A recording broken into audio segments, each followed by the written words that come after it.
세무정보 처리의 조회 및 출력 우리 9주차 3교시 수업 자 마지막 수업이죠. 자 힘내어 가지고 우리 마무리하도록 할게요. 자 결손금하고 이월 결손금은 우리 사업소득에서 발생하는 거다 그죠? 물론 양도소득에서도 결손금이 있지만 분류과세니까 지금 우리 종합소득하고는 관계가 없다 그죠? 자 결손금 공제는 수평적 통산이라고 이야기합니다. 그게 왜 그러냐면요.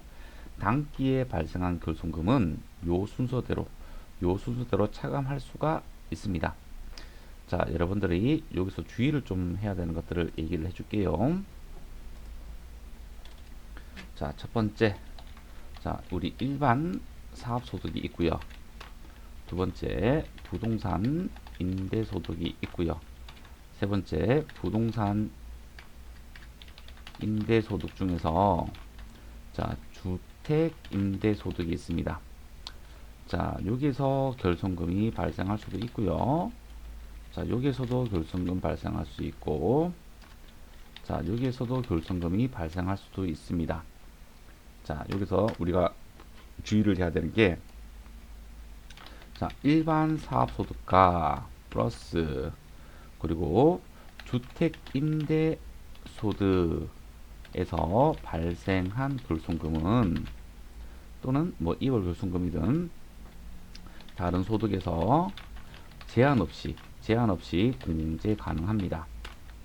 하지만 우리 주택 임대소득 외에 부동산 임대소득에서 발생한 결손금은 주택 임대소득 외에 부동산 임대소득에서만 공제가 가능합니다. 자, 여러분들이 이걸 알아야 됩니다. 자, 이 일반 사업소득은 그러니까 이렇게 따질 수 있습니다. 주택 임대소득 이렇게. 자, 그러면 이렇게 지워지겠다. 그죠? 그리고 요거는 주택 제외 이렇게 되겠다. 그죠? 자, 그런 상태에서 요 두 개는 제한 없이 공제가 가능하고, 여기 주택 제외 부동산 임대소득은 주택 제외 부동산 임대소득에서만 공제가 가능하다는 점을 여러분들이 명확히 알고 넘어가야 되는 거예요. 자, 여기 있네요.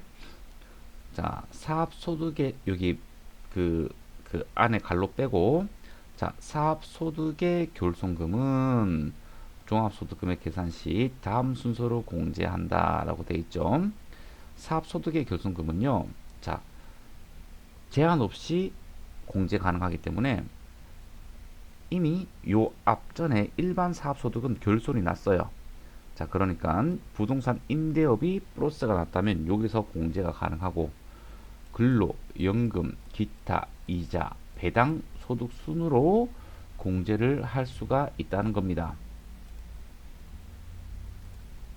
자, 이 수평적 통산은 해당 당의 가세 기간에서 발생한 소득에서 공제한다고 수평적 통산이라고 이야기를 합니다. 자, 하지만 부동산 임대업 또 관로가 있네요. 자, 주거용 그러니까 주택 제외입니다. 아셨죠? 여기에서는 그러니까 주택은 제외되어 있기 때문에 주택은 어디로 들어간다? 일반 사업소득의 결손금으로 본다는 겁니다. 자, 부동산 임대업 주거용 건물 제외한 부동산 임대업에서 발생한 결손금은 자, 무조건 2월이 되고 왜냐하면 부동산 임대업에서 결손이 났다고 하면 차감할 수 있는 부동산 임대업 소득이 없잖아요. 그죠? 그러니까 무조건 2월이 됩니다.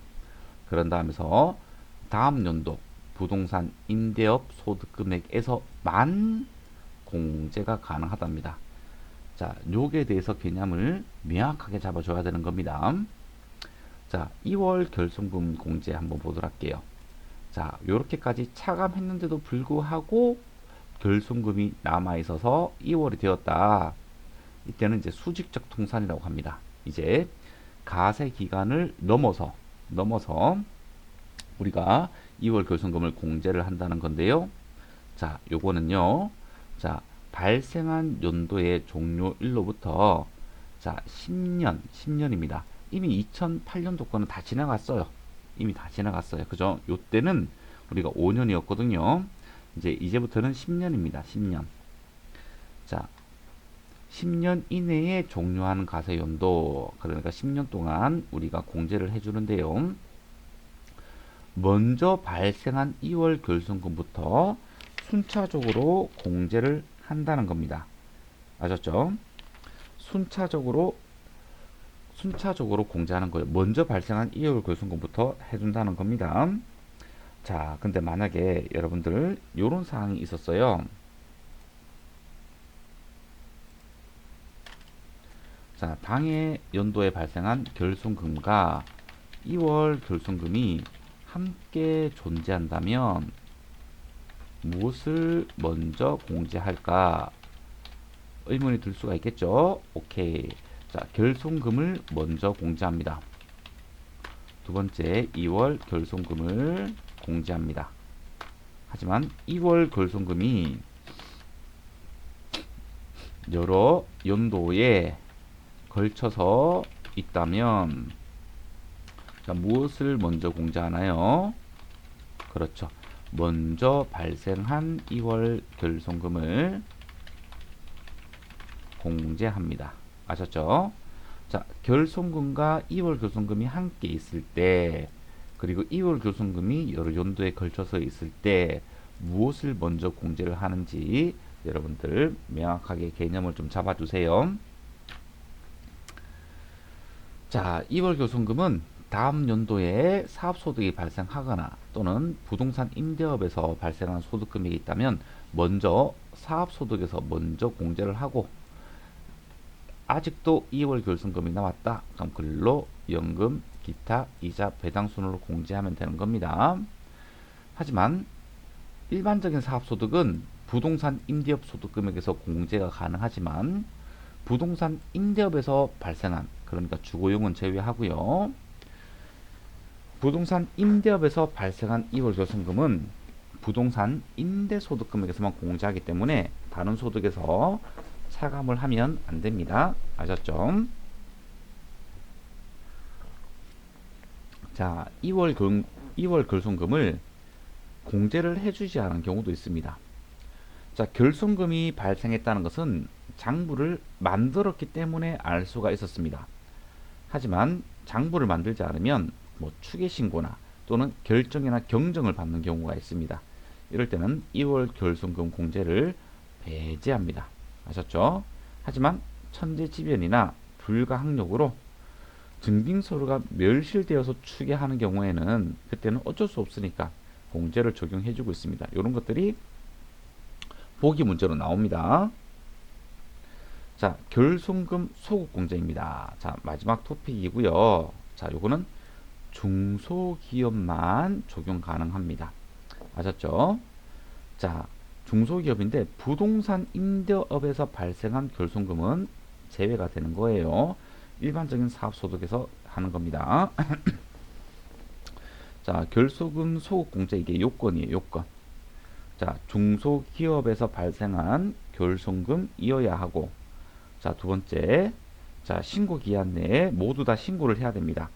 자, 소급이기 때문에 당해년도에 발생한 결손금 있죠. 이것을 작년에 납부한 세액에서 차감하는 것들이거든요. 그러니까 작년에도 신고를 했었어야 되고 이번 연도에도 신고를 적법하게 했었어야지 소급공제를 할 수가 있는 겁니다. 그리고 확정 신고 기간 내에 환급 신청을 해야 됩니다. 그러니까 무신고하게 되면 요거 안 됩니다. 신고 기간 지나가지고 기한 후 신고가 들어가게 되면 요거 공제가 안 됩니다. 아셨죠? 자, 요게 요건입니다. 요거 중소기업만 해당이 되는 거예요. 아셨죠? 자, 여기까지가 우리 소득금액 계산 특례, 소득금액 계산 특례 중에서 우리 결손금, 2월 결손금, 그리고 결손금 소급공제, 요 세 가지를 살펴본 거예요. 자, 예제 문제들이 있는데요. 제가 설명한 내용들을 바탕으로 문제를 푼다면 여러분들 것들이 맞출 수 있을 겁니다. 네. 자, 이제는 가세 표준의 계산 구조로 가보도록 할게요. 자, 챕터 4네요. 자, 가세 표준은 이렇게 계산이 됩니다. 우리가 소득 금액을 계산을 했지요. 자, 이것을 모두 다 더합니다. 6가지 소득을. 그러면 종합 소득 금액이라고 이야기합니다. 자, 이 종합 소득 금액에서 종합 소득 공제를 차감하게 되면 우리는 그제서야 가세 표준이라고 얘기합니다. 자, 그래서 우리 가세 표준의 계산 구조를 공부를 하고 있는데요. 자, 소득금액 산정하는 방법들은 우리 2월 결손금까지 차감하게 되면 최종적으로 종합소득금액이 되잖아요. 자, 우리는 이번 챕터에서는 종합소득공제에 대해서 살펴볼까 합니다. 종합소득공제요. 자, 종합소득공제는 크게 두 가지로 구분을 하고 있습니다. 하나는 인적공제, 두 번째는 물적공제, 요렇게요. 자, 인적공제는 네가 부양가족이 많다면 상대적으로 동일하게 소득을 벌어들인 사람들보다 더 많이 부양을 하는데 돈을 많이 썼을 거니까 공제를 많이 해줄게. 자, 물적공제. 자, 동일하게 소득을 번 사람보다 네가 요런 명목으로 돈을 또 지출을 했다면 그만큼은 네가 담세력이 낮아진 걸로 봐서 세금을 조금 적게 내게 해줄게. 뭐 요런 취지입니다. 아셨죠? 자, 인적공제는 기본공제, 추가공제 이렇게 나와 있고요. 그 외에는 전부 다 물적공제입니다. 아셨죠? 자, 물적공제는 우리 소득세법하고 조세특례제한법에서 이렇게 두 가지 법에서 규정을 하고 있는 겁니다. 자, 하지만 수업 목적상 자, 이 공제는 소득세법 공제야. 이 공제는 조세특례제한법 공제야. 이렇게 외울 필요는 없는 거예요. 자, 인적공제 공부할 건데요. 인적공제는 딱 두 가지밖에 없습니다. 자, 기본공제와 추가공제가 있습니다. 자, 지금 우리 이제 남아있는 게 뭐냐 하면 자, 소득공제, 인적공제, 납세 절차 이렇게 세 가지 토픽이 남아있거든요.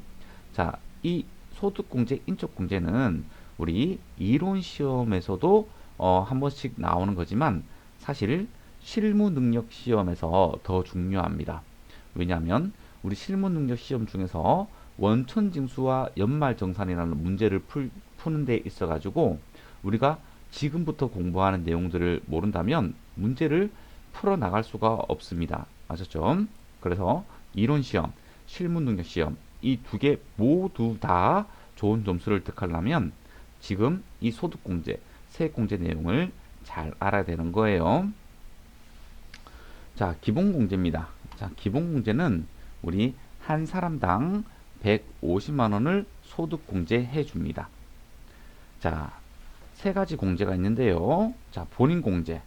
자, 연말정산 대상자 또는 학정신고 대상자, 신고 대상자 본인을 얘기하는 겁니다.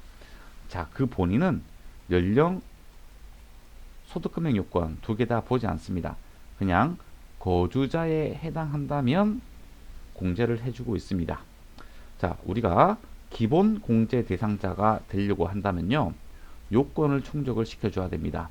그 요건이 연령 요건, 그리고 소득금액 요건입니다. 자, 주의해야 됩니다.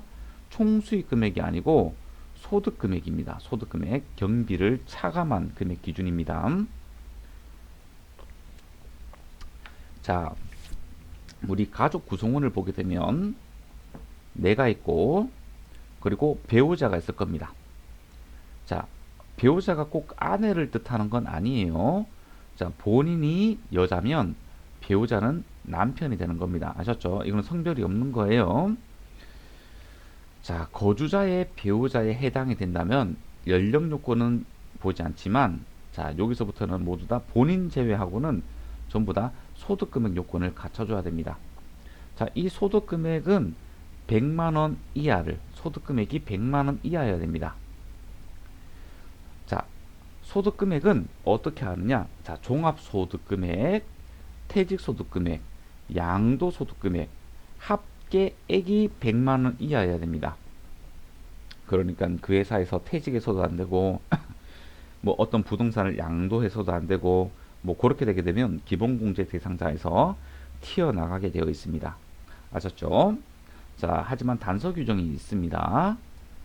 근로소득만 있다고 하면 총급여 기준으로, 이번에는 소득금액 기준이 아니고 총급여 기준으로 500만 원 이하만 해당이 된다면 우리 소득금액 요건을 충족한 걸로 봅니다.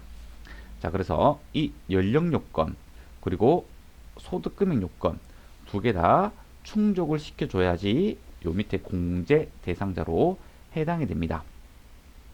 하지만 중요한 게 있습니다.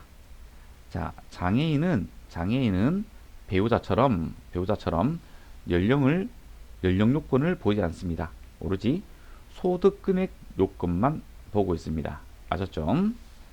자, 직계존속. 자, 직계존속은 아버지, 어머니, 나를 기준으로 아버지, 어머니, 할머니, 할아버지 이렇게 있습니다. 자, 이런 본인을 기준으로 위로는 60세 이상이 해당돼야 되고 소득금액 요건이 충족돼야 됩니다. 아셨죠? 위로는 60세입니다. 직계 비속, 나의 자녀에 해당되는 거죠. 나를 기준으로 아래쪽으로는 60세 이하, 20세 이하여야 됩니다. 아셨죠?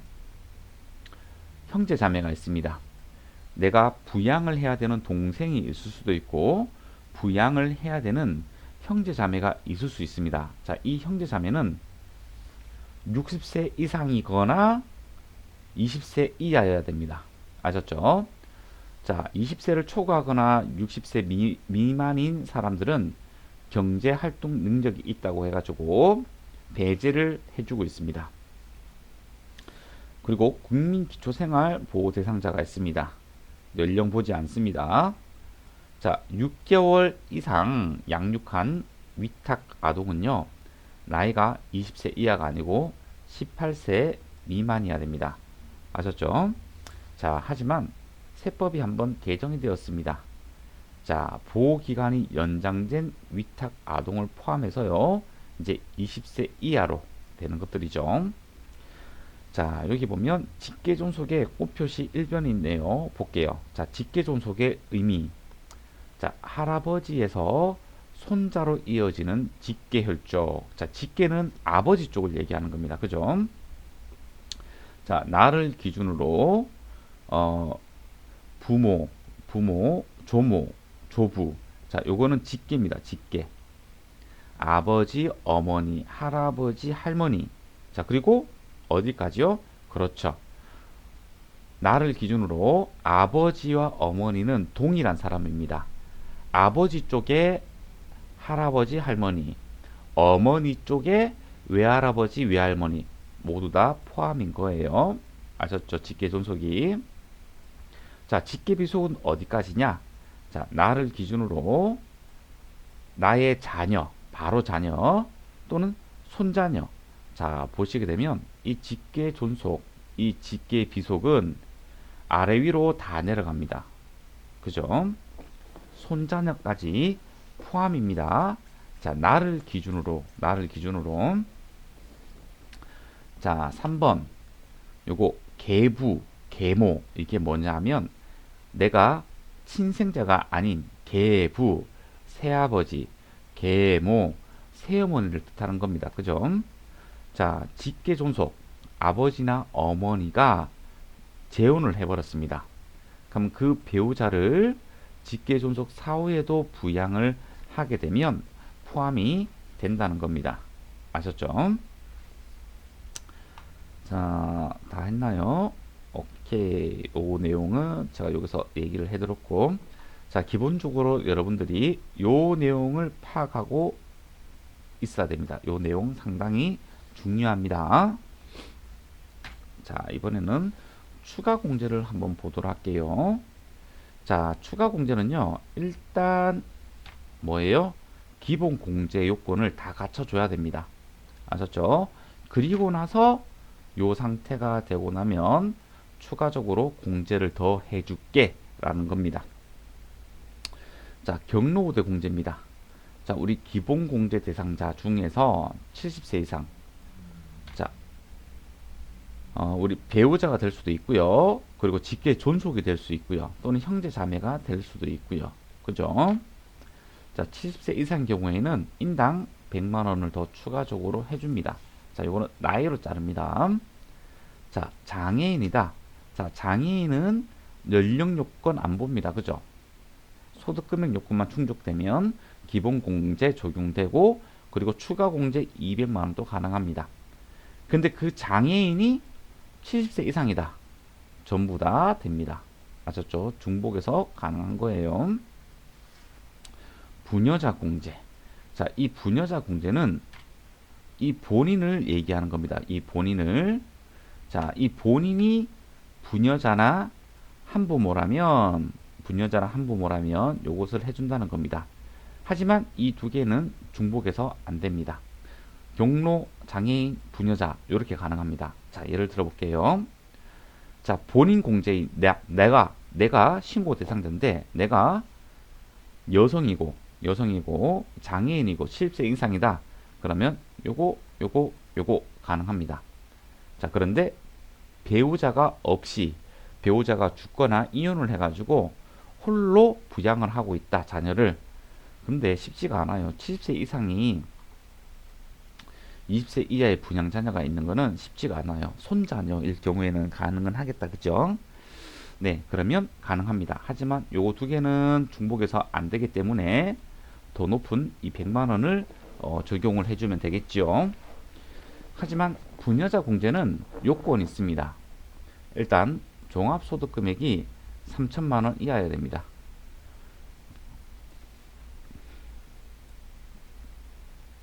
(3천만 원) 요건이 상당히 많아요. 그 생산직 근로자 직전연도 총급여도 3천만 원이고, 그죠? 하지만 그거는 직전연도 총급여고, 요거는 종합소득금액이고, 그죠? 자, 배우자가 없는 여성으로서 부양가족이 있는 세대주이거나 또는 배우자가 있거나 그러면 부녀자 공제가 가능합니다. 자, 요 한부모 소득 공제는 그 배우자가 죽거나 이혼해서 홀로 애를 키우고 있으면 가능합니다. 자, 요거 20세 이하입니다. 20세 이하. 네.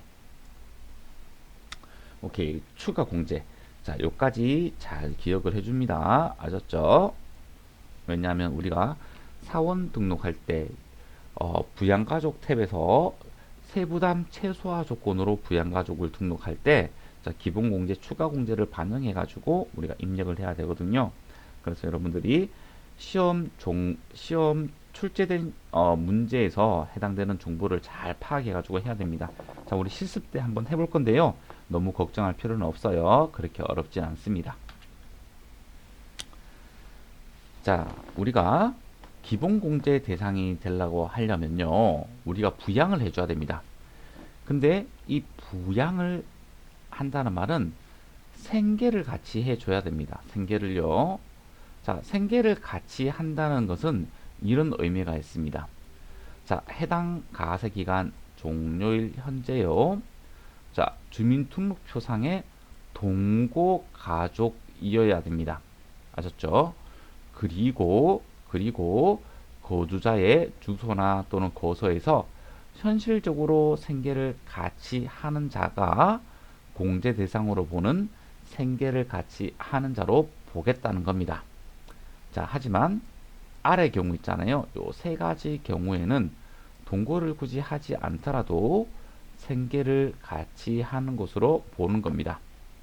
자, 어떤 거냐 하면, 자, 우리 배우자, 직계 비속, 그죠? 직계 존속이 아닙니다. 존속이 아니에요. 이런 배우자나 직계 비속은 언제나 생계를 같이 하는 것으로 봅니다.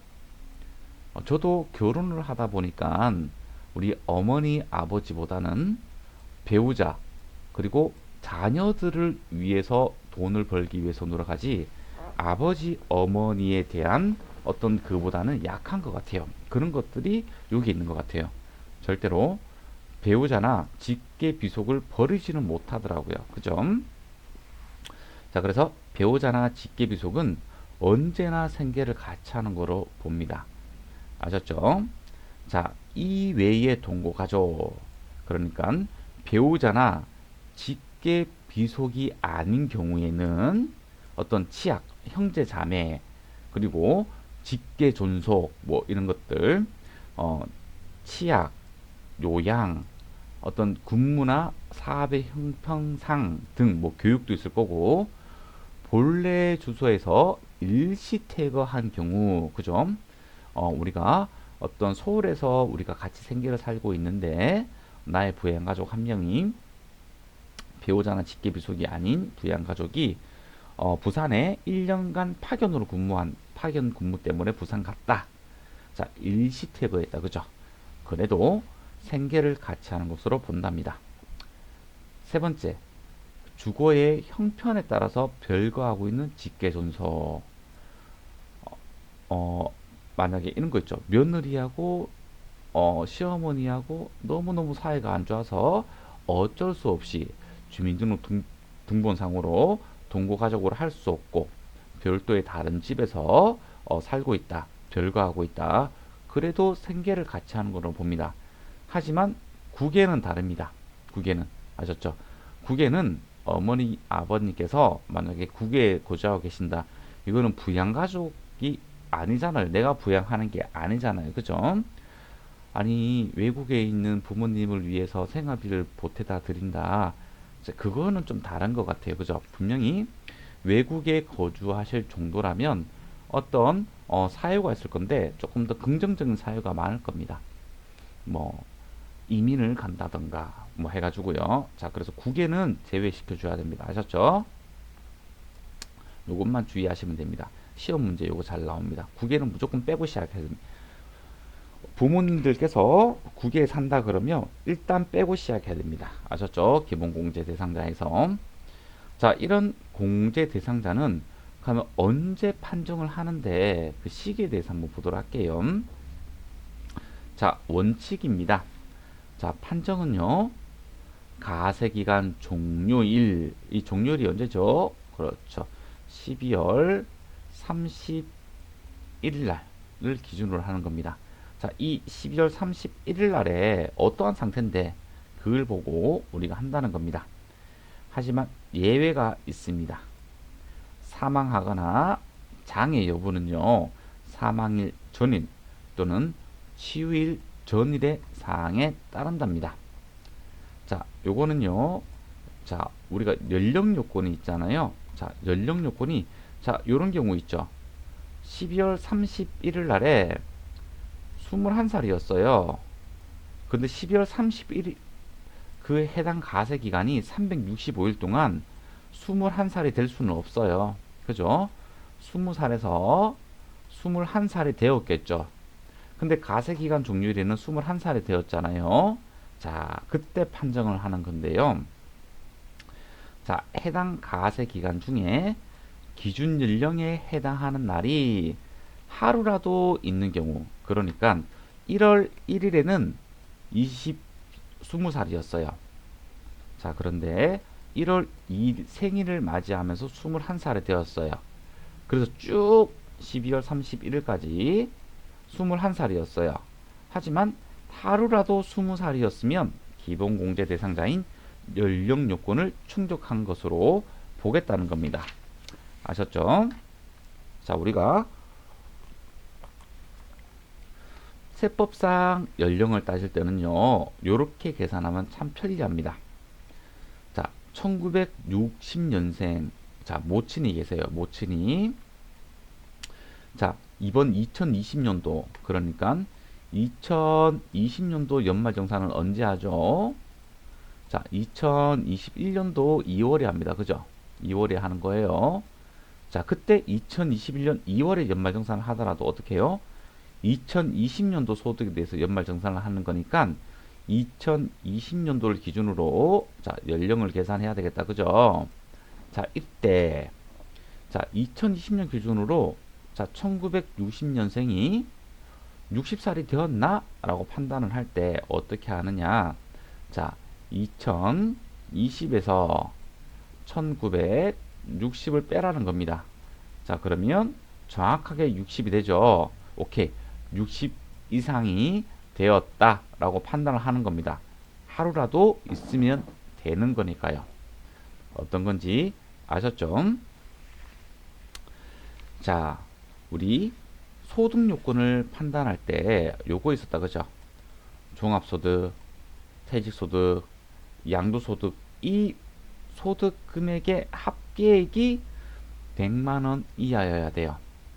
아셨죠? 자, 근로소득이 발생하는 분들이 있다 그죠? 어떻게 판단하느냐? 자, 근로소득은 우리 정규직 근로자가 있고 일용직 근로자가 있다. 자, 상용 근로자. 자, 근로소득만 있다고 한다면 요거 단서 조항이 좀 있어야 됩니다. 근로소득만 있다고 한다면 총급여액이 500만원 이하자는요 소득 요건이 충족된 것으로 봅니다. 하지만 총급여액이 500만원 또는 근로소득 금액이 150만원, 이게 근로소득 공제를 차감하면 요 금액이 나올 거예요. 이거는 충족하지 못했습니다. 자, 일용 근로자는요 이 소득이, 자 이거 중요합니다. 자, 일용 근로자는요 요 소득이 뭐예요? 무조건 분리과세 소득이죠. 그래서 일용 근로자들은 소득 금액이 무조건 충족한 걸로 보는 겁니다. 아셨죠? 자, 금융소득입니다. 자, 우리 금융소득은 어떻게 가세를 하죠? 2천만원 이하는 분리과세고 2천만원 초과는 종합과세입니다. 자, 분리과세 소득만 있다고 한다면 소득금액 요건을 충족한 걸로 봐야 됩니다. 하지만 2천만원이 넘었더라면 무조건 충족이 안 된 겁니다. 아셨죠? 자, 기타 소득이 있는 사람들입니다.